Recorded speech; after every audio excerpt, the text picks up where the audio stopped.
તો ડૉક્ટર્સ, આજે તારીખ થઈ 5 અને આવતી 5મીએ લગભગ બપોરે 2-2:30 વાગે તમે તમારા સપનાને સાકાર કરવા તરફ જઈ રહ્યા હશો, એટલે કે નીટની એક્ઝામની તૈયારી ને એક આખરી ઓપ આપીને બસ નીટની એક્ઝામ આપવા જશો.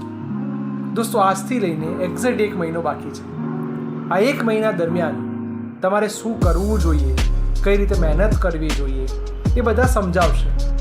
પણ દોસ્તો, હું એક શબ્દ કહી દઉં કે દોસ્તો, આપણી આ 2 વર્ષની અથાગ મહેનત છે, આ 2 વર્ષના અનેક સપનાઓ છે, આ 2 વર્ષમાં માતા પિતાએ પુષ્કળ મહેનત કરી છે તમારા નામની આગળ માત્ર ડૉક્ટર લાગે માટે.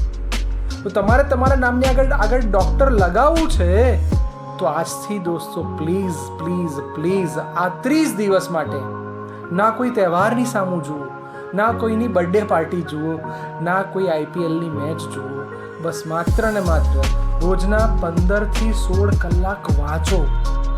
જો તમે બાયોલોજીની તૈયારી કરતા હો તો NCERTની એક લાઈન તૈયાર કરી દો.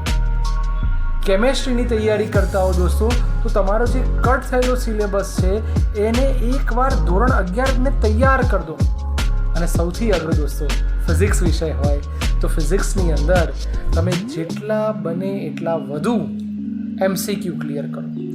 તમારે હજી જો ના બનાવી હોય તો બધા સૂત્રો એકવાર ધારીને જોઈ લો, કારણ કે તમારું 12મું તો ક્લિયર છે પણ 11મામાં ક્યાંક ભૂલો પડતી હશે, 11મું નહીં પણ આવડતું હોય, 11મું કાચું હશે તો 2-3 ચેપ્ટર ઓછા તૈયાર કરો. નીટમાં ઘણા બધા લોકો ભૂલ કરે છે, બધું જ વાંચે છે. ના કરાય મારા ભાઈ.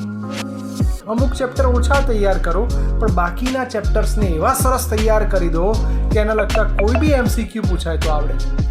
એટલે મારી દરેકને વિનંતી છે, MCQ ગોખતા નહીં, MCQની પેટર્ન તૈયાર કરો, સૂત્રો કઈ રીતે એપ્લાય કરાય એની પર ફોકસ કરો. મને જરૂર વિશ્વાસ છે દોસ્તો કે તમારા નામની આગળ ડૉક્ટર લગાવવા માટે આ 30 દિવસ તનતોડ મહેનત કરી દો.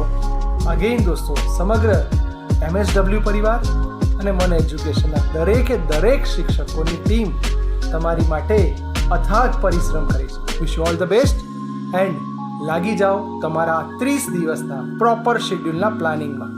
By everyone, take care.